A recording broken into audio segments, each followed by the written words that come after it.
2 Chronicles chapter 7 verses 14 to 18, King James Version.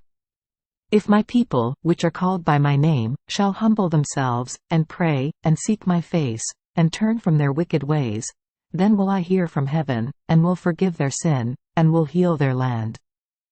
What would Jesus do when faced with the epidemic of gun violence in our world today?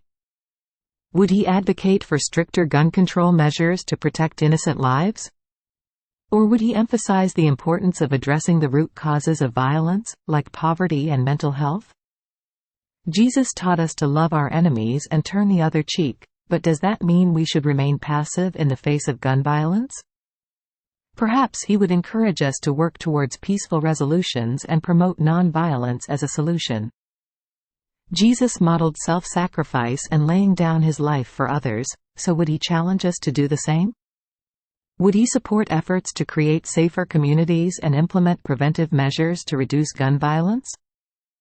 Jesus spoke out against the use of force when he said those who live by the sword die by the sword. But how do we apply that wisdom to the complex issue of gun violence in our modern society? So many lives are being devastated by gun violence, leaving families shattered and communities broken. Jesus showed compassion towards the marginalized and oppressed, so would he call for justice for the victims of gun violence?